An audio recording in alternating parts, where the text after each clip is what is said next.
करके छठी अनुसूची में हो जाए, निकाल करके वो किसी रखी गई है। उसमें हम लोगों ने कुर्मी को जो आदिवासी बनाने की मांग को लेकर जो हाई कोर्ट में, झारखंड हाई कोर्ट में याचिका दायर की गई है, हम लोग उसके विरुद्ध हैं। और हम बताना चाहेंगे कि यहाँ की जो कुर्मी और कुर्मी है वो किसी भी एंगल से आदिवासी नहीं है और लगातार इसका विरोध किया जा रहा है। और हम लोगों ने देखा है कि वो बार बार कहते हैं कि हमारा 70 साल का मांग है, पुराना मांग है, मगर ये 70 साल पुराना मांग नहीं, ये झारखंड बनने के बाद की मांग है।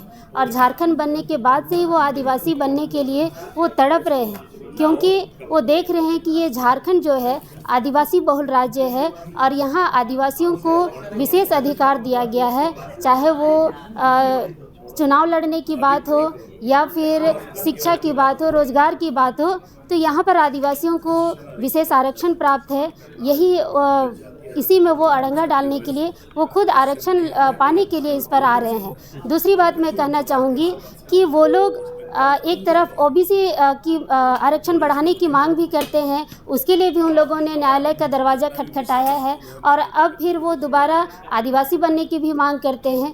तो भैया आप एक ही तरफ रहिए ना, या फिर ओबीसी की मांग कीजिए या फिर आप एसटी की मांग कीजिए, क्योंकि अभी नगर निगम का जो चुनाव है वो सिर्फ ओबीसी आरक्षण के कारण ही रुका हुआ है।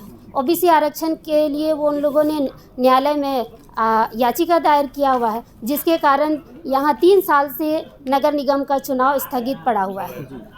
तो हम लोग कहना चाहेंगे कि आप एक ही तरफ रहिए ना, हमारे आरक्षण से आप लोगों को कोई लेना देना नहीं होना चाहिए। आप ओबीसी हैं, आपको अपना आरक्षण से मतलब होना चाहिए, आपको अपना हक अधिकार मिला हुआ है, तो हमारे हक अधिकार पर आप हाथ ना डालें। बस आप लोगों से यही विनती है। और इस बार जो याचिका दायर की गई है, तो आदिवासी संगठन भी उस पर इंटरवेनर बनकर और उस याचिका के खिलाफ हम लोग हाईकोर्ट में अपील करेंगे।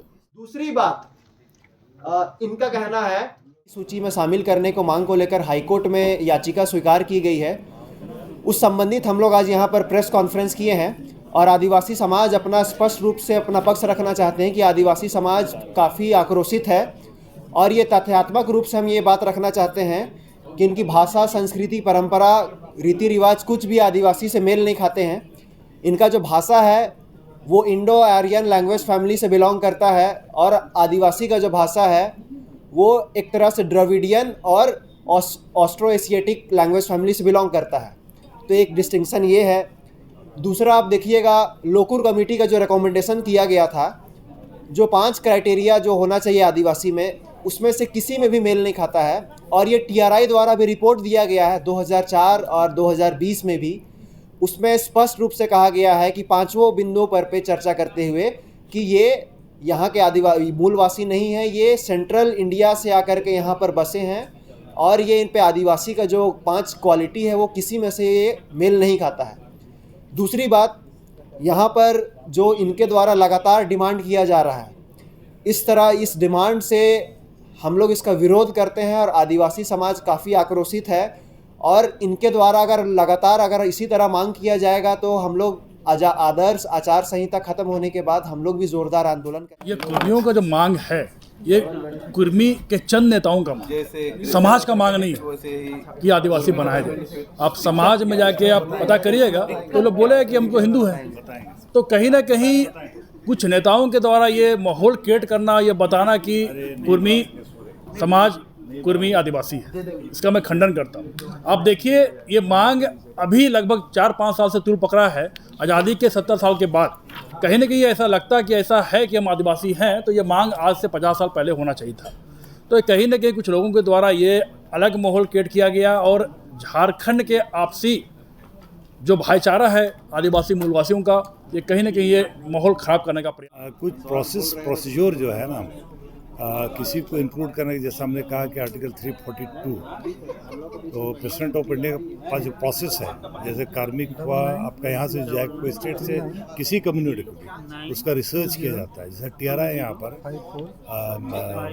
ट्राइबल रिसर्च इंस्टीट्यूट जो है, वहाँ से अध्ययन किया जाता है। जितने भी नॉट कम्युनिटी, जितने भी लोग हैं तो पहला तो आदिवासी को कम्युनिटी कहा जाता है, उनका सामुदायिक जो आधार है ना, उनको जाति नहीं कहा जाता, जाति के अंदर में नहीं आते लोग, आदिवासी डजंट बिलोंग टू जाति।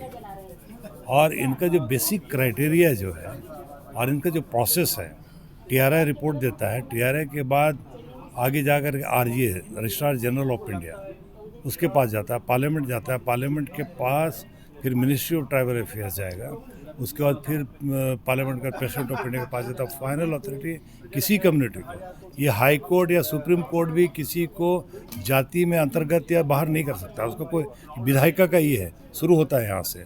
तो जैसे कि अभी उन्होंने रिपोर्ट थोड़ा सा दिया देने का, सच ये है कि ऑलरेडी इंटरवीन किया जा चुका है, ये जो केस हुआ था इंटरवीन किया जा चुका है। एनीवे दूसरी बात है कि अभी जो यहाँ से प्रोसेस जाएगा, कार्मिक ऑलरेडी रिपोर्ट भेज दिया गया था पहले भी 2020 दिसंबर में, और ऑलरेडी रिजेक्ट कर चुका है, क्योंकि इनका जो आधार है और इनकी जो स्थिति है ये काफ़ी संपन्न है, प्रबुद्ध हैं, पढ़े लिखे हो हैं, इनको आधार भी किया गया है टीआरआई के द्वारा।